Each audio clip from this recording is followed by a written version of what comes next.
today's world, a lot of leaders are under pressure to perform better and cut costs. And automation is a great way to do that, but you have to also understand what you're buying. In a nutshell, you have a computer on wheels. The thing that drives the cost is intelligence. You can add cameras, AI, you can make the vehicle speak if you want. You can have interactive displays. So if you buy a standard vehicle and next year you want to do, for example, truck loading, well, you may not be able to because it doesn't support that. So to kind of look, what is your overall plan? Are you serious about this automation in order to get the benefit not only this year, but next year as you grow? Today I'm sitting down with Tommy Hessler. Tommy is the CEO and co-founder of America in Motion. He started his mobile robotics career back in 1986 at NDC Technology in Australia. Tommy has dedicated his entire career to the mobile robotics and AGV sectors. Welcome to Getting Traction with Mobile Robots, the podcast for manufacturers, operation leaders, and engineers looking for real results from automation. Whether you're exploring AGVs for the first time or already running mobile robots, this show is about traction and what actually moves the needle.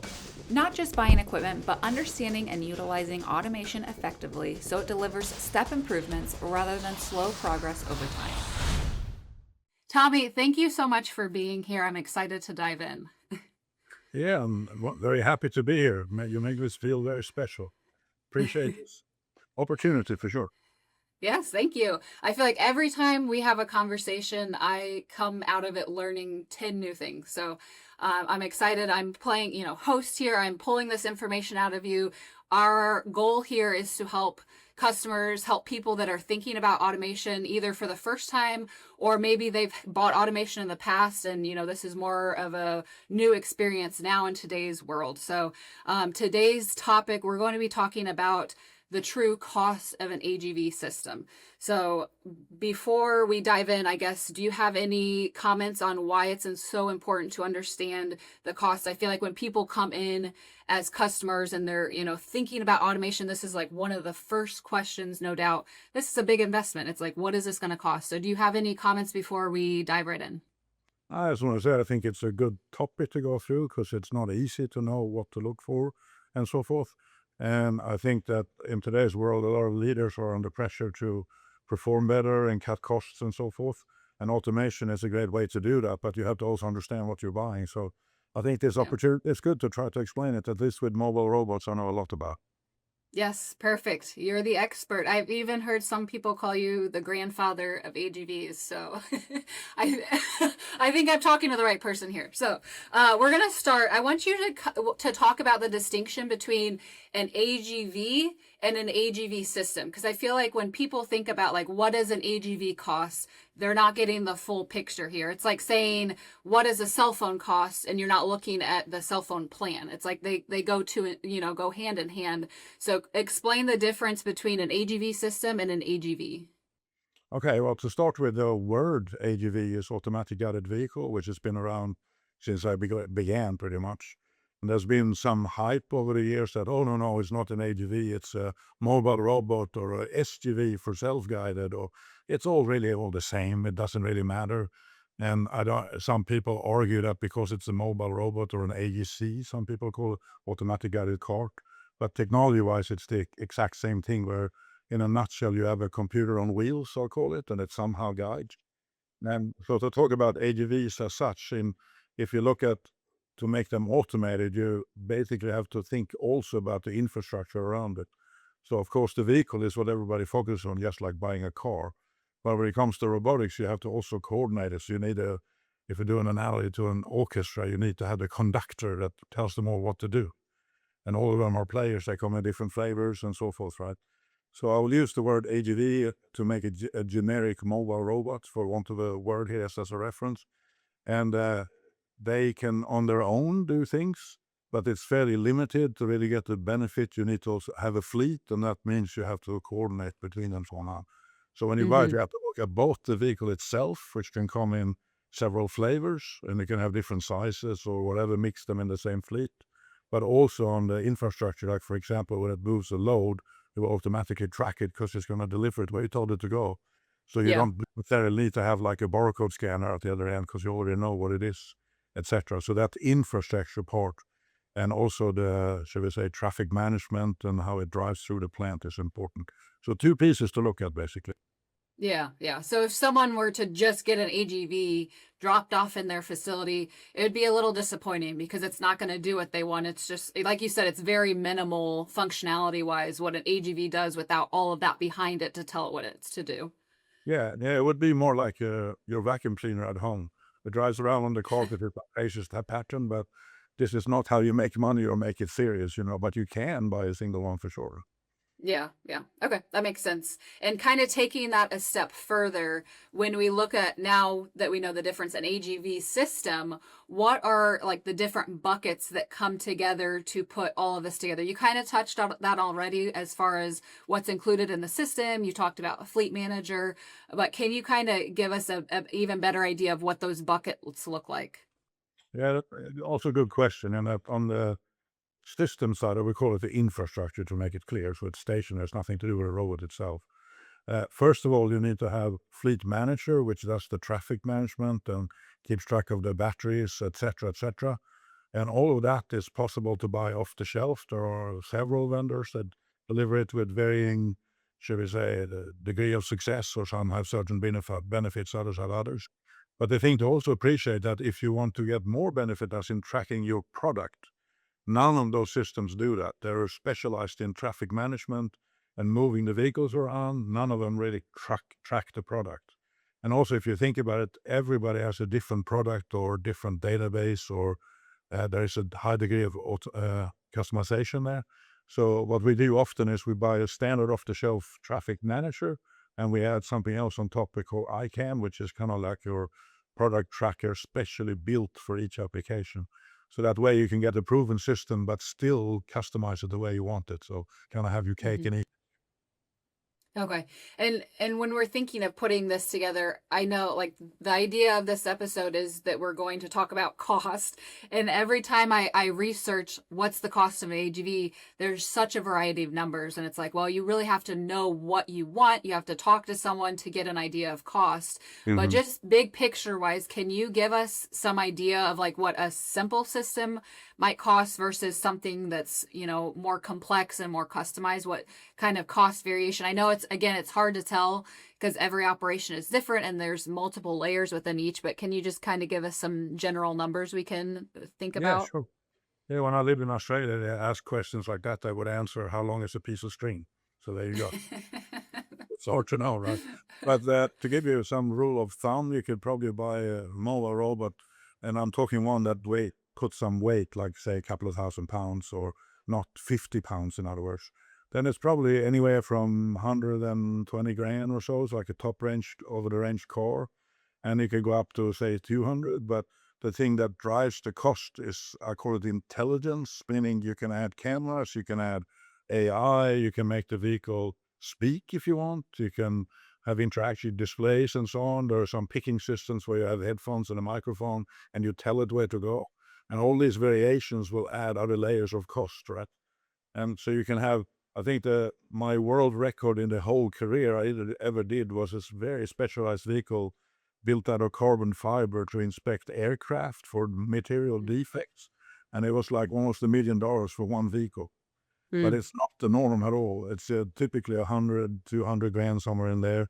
If it's more specialized, especially if you do things like truck loading, where you have to drive inside a truck that's parked imperfectly against a building, that adds more technology and so on. So now it goes up another 100 grand maybe, and so on.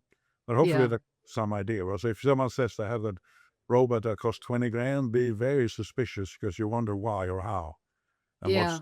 what's different in it, right? But there Yeah. are out there. It's more of either very lightweight or very limited intelligence, and or safety is not done properly, because safety Hmm. costs quite a bit of money too, to make sure it doesn't, especially if you have weight, you can't run over someone's foot, of course. You have to be very sure that the safety systems work correctly. While if you lift 10 pounds, you can run over your foot all day long. It doesn't matter, so it's cheaper. Yeah. You heard it here from Tommy, everyone. I'm just kidding.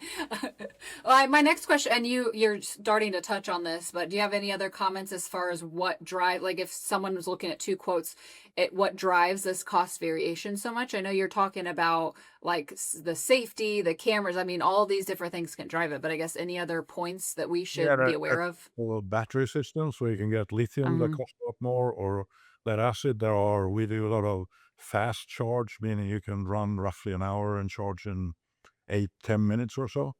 And that's good for 24/7 because you run nearly a whole hour charge and then another hour like that forever. So it Yeah. depends very much on, like forklifts, they run 8 hours, then you have to plug them in for another 4 to 6 hours or 8 or something to charge. So that's very expensive because then during that charge cycle, the vehicles are sitting there. So your investment Yeah. is not doing anything, right? So those are Mm-hmm. some of the things to look at: opportunity charging or battery exchange, and the type of battery will change it as well. Uh, Mm-hmm. those are the main factors: the weight, the safety, intelligence in terms of cameras or vision or audio or something like that. Uh, yeah, that's basically the biggest bullet points to look at, I'd say. Mm-hmm. Yeah, that makes sense. It sounds like you really need to know what your system needs. And when you're talking about batteries, like the lead acid versus the lithium, it's like you may want to go one route because it's cheaper, but you have to look big picture.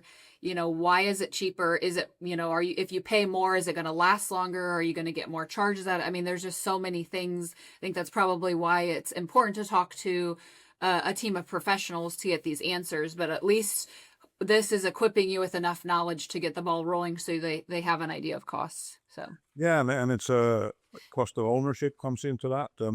Depending hmm on the customer, sometimes that varies. If you generally lead acid is, I call it a quarter of the cost of lithium, roughly. So it's a huge difference, not 10% more, right? But mm the lithium also lasts 4 to 5 times longer. So if they last yeah. 5 times longer, it should be a bit cheaper overall, right? But also we have customers that have only so much in their budget to buy it, so they buy lead acid anyway in order to get it through the gate of buying it. And then that means over time they have to replace them more often. But also to replace them, the cost is less. So it's sort of less spread out in more often hits rather than lithium where you wait 5 years and then you have a huge bill for a new lithium battery. Yeah, yeah, that makes sense.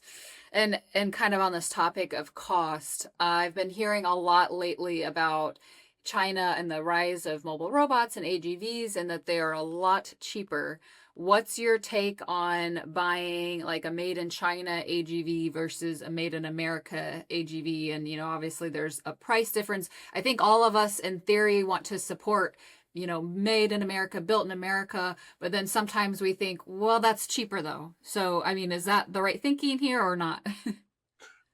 Yeah, it's a good point in that if you buy the vehicle and you don't want to interact with it much or change it, then sure. I mean, the Chinese, there's nothing wrong with theirs. They're very standard typically, and that's how you get the cost down with high volume, of course, right?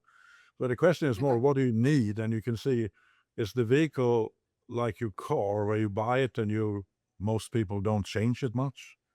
Or Mm-hmm. is it more like a tool, like you buy a hammer and you use it for different things in your workshop? You can imagine this is a computer on wheels. And if you look at your computer, that's so different depending on what software you use. And well, some people use it for like this video podcasting, others use it for word processing.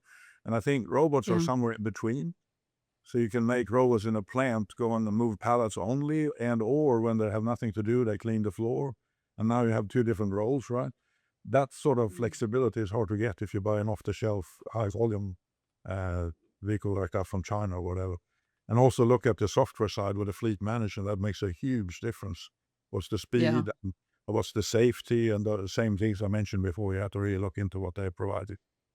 Yeah. And also the support side. It depends on, if you're going to need a lot of support, looking at the two, if it's the support from China versus America, there might be different levels there. And if you know that you're going to have an involved system, you might Yeah. want to have an American made system to have the support here.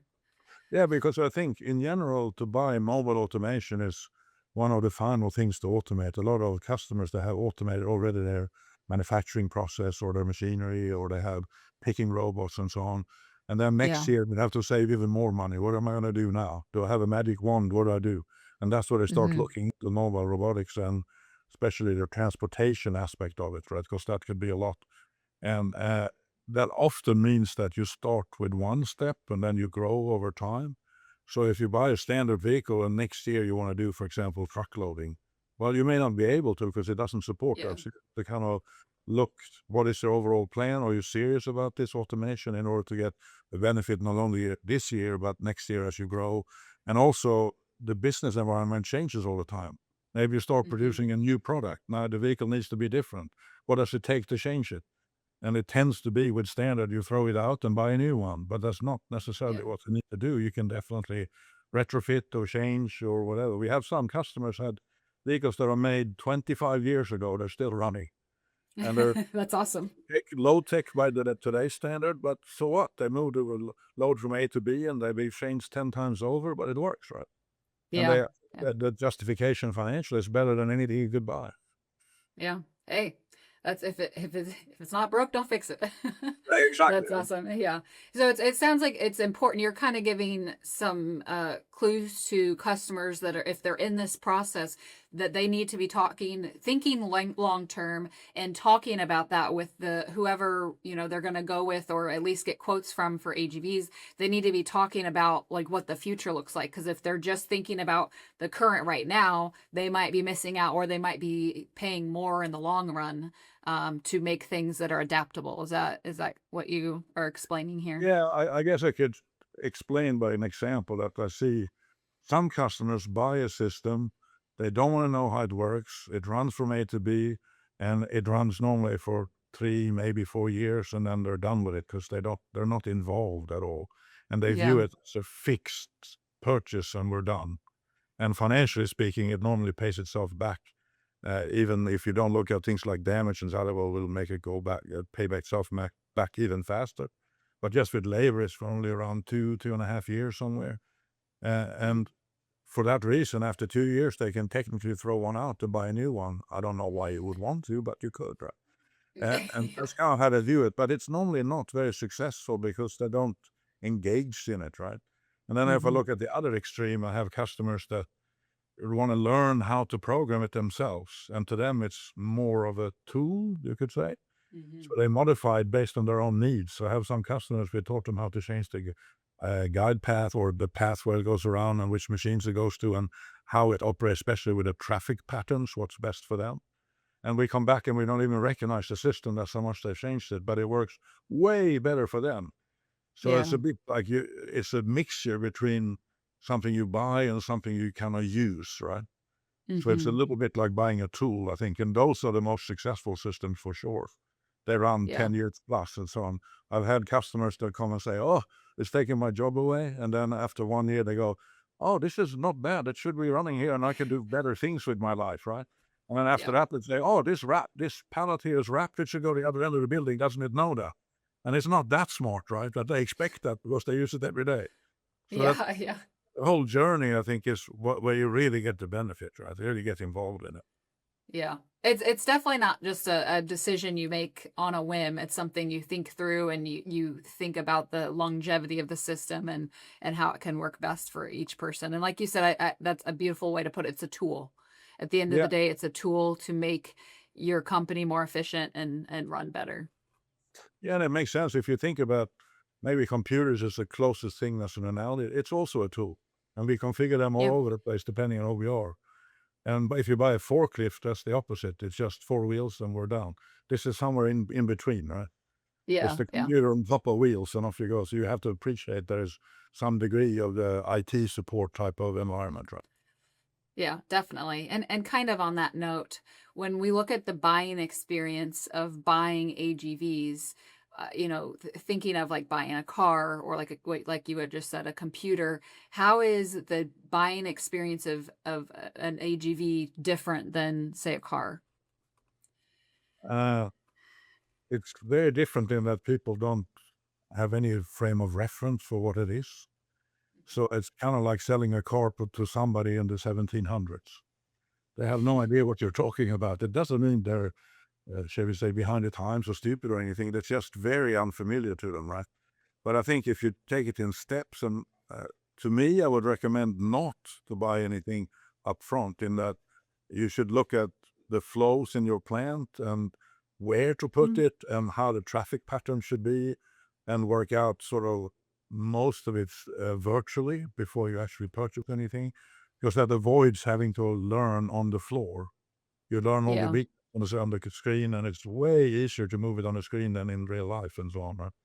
So I Hmm. think that should be a strategic plan, including a virtual step where you look at everything and look at the flows and the what if scenarios and so on. When I go through that with customers, they analyze their flows and they realize even with their manual operation today, there are flows they never even thought of.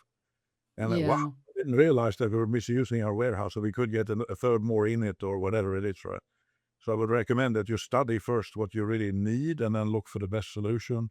And also plan ahead. Look 5 years from now, what do I need then? And you can for sure get a mobile system that can address it today and grow with you for the future. Yeah, yeah, and that's definitely the goal. And just thinking of again like a car versus an AGV system. A car, we do research about it, but it's way different. I mean, a car is I'm going to commute with it. What is it long term? What's the gas mileage? How fast does it go? But with an AGV system, there's so much more to learn, and it's also a more of a process. Like you're not just going to say, I need an AGV system and then boom, you have it that day. It needs to be built, installed, commissioned. I mean, there's a lot more within that process as well. Yeah, yeah, yeah. Yeah, and I also think people should learn about the interaction with people and the safety of Focka, which is different to a traditional robot where you have a fence around it. And nobody's Yeah. about in there, so there's no way you can have. But with mobile robots, they run everywhere in the plant, and they have safety sensors all around them. But that means they're interacting kind of with people. And like anything, you have to understand, uh, like driving your car. If you drive it into a wall, they will fail, right? And it's not necessarily the car's fault. You're acting like a not the way you should. And it's similar with these things. They're very much safer and they're more intelligent, so they will stop and like a car wouldn't stop. It will actually drive into the wall, and a mobile robot would stop. But still, there are limits and so on. And if you put like, say, forklifts up in the air so the sensors can see under them, you could have problems. Be aware of that. And there are again options to address this. And again, it's more money. So it's a matter of Yeah. understanding what you're getting, right? Yeah, yeah, that makes complete sense. Back to cost. You spoke about the cost buckets, what goes into the AGV system in general. What about total cost of ownership? And again, you touched on this a little bit, but like let's talk ongoing costs. What is an AGV owner looking at as far as ongoing costs? Generally, in terms of maintenance, it's not very much. It's similar to a forklift, but typically less than that because you drive it automatic. So it's always, I call it smooth driving and so on. So wear and tear is way less. The things that wear are batteries over time and tires. That's basically it. There's not much more that wears. But also people need to appreciate because it's computer, you have some degree of, let's call it IT support needed. A classical thing, they buy the vehicle, it's sitting on the floor flashing, and nobody understands what it's doing or why it's flashing or what to do Yeah, about it. And it doesn't mean the wheel is broken or anything, right? So you need to have IT type support. It's not as complex as computer real IT support, but it's a little bit in that direction. It's definitely beyond the forklift. We see some yeah, customers say, "Oh, it's just like a forklift. We use our forklift maintenance crew to do it." And that's the wrong approach. I mean, don't get me wrong, they can definitely help if a wheel falls off or something drastic like that. But 99 times out of 100, that's not the case.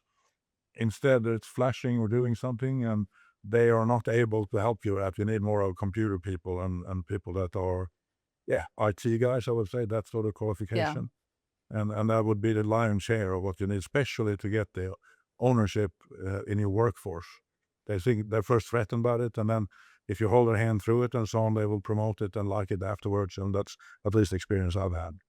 Yeah, yeah, that makes sense. It's a different technology, and thinking of where our world is going, it's so tech heavy, AI and machine learning. I mean, there's just so much that's in the way of technology. And AGVs, though they have been around for quite a while, I mean, they're pieces of technology. So you have to have people that can work on them and have them running efficiently and stuff. So that makes Right. Yeah. complete sense. Yeah. It's two different skills basically. So you have to just recognize that it's computer and a forklift in one. And those Yeah, yeah, two different skills you have to have, right? And if you mix them, people get confused and they go, "Oh my God, what is all this? This is not for me," right? yeah, yeah. Definitely. That makes complete sense. All right, Tommy. Well, I have just one more question for you. I'll touch base to see if you have anything else to add, but I want to end with what should companies be thinking about financially when investing in AGVs? That's a good question too. Uh, I think financially they should look at, first of all, like I mentioned, the virtual flow analysis, I call it, or simulation, some people call it, but it's not really running code or debugging. It's just looking at how many vehicles do you actually need. And to give you an idea why I say that is that I've been part of many experiences where there's a specification coming out and they say we want the following system. But then in the specification, people are scared that it's not good enough. So, of course, they add, well, on Christmas Eve, we run some ridiculous throughput that happens once every 10 years. So let's include that. And then Yeah. as a vendor, you see all this and it says you have to guarantee everything. So you go, oh my God, we better add 2 extras just to make sure. And by the tail end of all that, now it's so expensive that nobody can afford it. And it makes no sense to automate in this way because it's so ridiculously over-designed. That's why I think Yeah. it's super important with this flow analysis, which is a fraction of the cost of the whole system, and make it reasonable so that you're actually automating in a way that makes sense. And also remember, it's mobile robots. So let's say it's too slow. You can add 2 robots and it fixes it right away. But it doesn't Yeah. mean you have to buy them up front. If you're not sure you need them, don't buy them. So I think that's one thing to think about, right? So that you don't overdo it and therefore make it so expensive that in the end, the financial people say, no, you can't afford this, forget it, and nothing happens, right? And then you Hmm. actually have improved absolutely nothing. So Yeah. that's Yeah. that's I think a big step. And then the other also look at uh, same with the payload, how heavy is actually the load? Don't overdo it. It costs money. And if the money is also driven by how many vehicles you need, and that depends on the layout. And if it is like driving in Manhattan, you need a lot of vehicles because you never get anywhere. And if it's a freeway, you can get away with 2 because they can drive really quick here. And that is part of the flow analysis too, to sort of show what happens. So that's sort of some of the things to look at financially, I would say, and also allow for your own people to have I call them an AGV champion or a robot champion as a contact point for the first 3 to 6 months, because that helps enormously with the ownership. People on the floor have questions or whatever they wonder, or maybe they want to change, etc. That central point of contact helps enormously, kind of like your driver instructor when you learn to drive a car type of thing, and it just makes the whole process so much better. Yeah, yeah, that makes sense having the AGV champion. And I know you've talked about that before, and it makes complete sense, especially given this is new technology. It's not the same as forklifts. It takes someone dedicated, from the IT standpoint, knowing the vehicle standpoint to be able to take lead and make sure that it is getting what it needs to efficiently run. So, Yeah, I can use a drastic example, which is a bit overkill, but it's at least hopefully will open people's eyes. And if you can say that you're buying a fighter jet, let's not simulate anything and let's get no training, jump in it and fly. Off you go. And people go, oh my God, you can't do that. Well, that's true. You can't do that, or you shouldn't do that, right? But at the same time, if you buy a mobile robot, their attitude sometimes is just install it and go. And I'm not saying it's as complex as a fighter jet or anything, but at the same time, there is some steps in that direction. So you should be smart about it and actually use the simulation tools, train your people properly, and it'll be a fantastic success. If you don't do that, then you end up with a analogy of a fighter jet with no training and off you go. it sounds dangerous. There's also that too. Yeah, uh, well, people will be successful, and I'm trying to guide them as to what to think about it. It's the same teenagers jump in the car, no driver's license. What do you think will happen, right? And this is more complex than just on, off, go. You have to learn yeah. a bit more. Yeah, and it's worth it in the long run. I mean, the trend is going in the direction, like I said, technology, automation. We can all see, we all have eyes, what is happening with technology and AI in our world right now. And it's like if in the manufacturing landscape, if you just ignore it, you're going to get left behind. Yeah, yeah. And it's like a computer too. With computers, you have to learn how to use them, right, as you grow up, etc. Mhm. But they're much easier in that if you completely screw it up, nothing happens. The screen maybe crashes or Yeah. something. So there's no problem, so to speak. This Yeah. is on wheels. So You have to be more careful with safety and so on, because this will actually move and do its thing, and it doesn't have a mind of its own or anything. It will do exactly what the machine tells it. Yeah. You know, think more like airplanes with autopilots or whatever, that sort of thinking, right? Yeah. That's smart about it and so on, and it's a fantastic tool once you get it running. There are many examples using this for over 20 years. So. Yeah, it's worth the efforts for the long-term success, definitely. Well, before we end here, Tommy, do you have anything you'd like to add to our conversation as far as what an AGV system costs? No, I just say that I think we hit on the main points. I'd say also talk to your financial people so they understand what you're doing, because there are many other benefits beyond just, let's say, to reduce the cost of labor or whatever, like damage, or some people ship the wrong product to the wrong customer. What does that actually cost? And a lot of companies don't measure these things. Well, some people do that are more advanced. So I would encourage people to look at the whole picture, including cost of ownership, and look down the line too, and then explain that to your financial people. For example, noise pollution or safety is much better. What's that worth? That's really hard to put into numbers, right? But you can't say it's worth nothing either. And that should be a sensible dialogue so that you really understand what you're getting into. Because the alternative is, let's do nothing, and we're exactly where we are today. Yeah, yeah, exactly. Yeah, that makes complete sense. Well, thank you, Tommy, so much for joining me today. You are, of course, a wealth of knowledge. I think you provided the audience with a lot of nuggets that they can, take into consideration as far as, going in the direction of AGV mobile robots. Thank you guys so much for joining me again for this first episode of Getting Traction with Mobile Robots, where I talk to the experts about AGVs and get the questions answered that you want to know more information about. So automation is the future, and if we are not learning about it and we're not, embracing it, we may get left behind. So this is a very important topics, especially in the manufacturing landscape. We will have several more episodes in the upcoming future where I'll be talking to different AGV experts. I will also have resources online if you would like to take what you learned in this episode and take it to the next level. Make sure to click the link below and you will be guided into some resources that can help. Of course, we're always available to answer questions, myself or Tommy, any future guests. And if there's a specific topic you would like to hear about, please let us know in the comments below or in the submit form that's linked below, because we're here to help you. So if you have something specific, like I said, we have a killer lineup this year of episodes and topics we're going to discuss. But if there's something you want to specifically know about, let us know. Thank you guys so much for joining me for the first episode, and I'll see you next time. Yeah, thank you, Emily. It was a pleasure. Very nice to talk to you. Thank you, Tommy. Bye, everyone.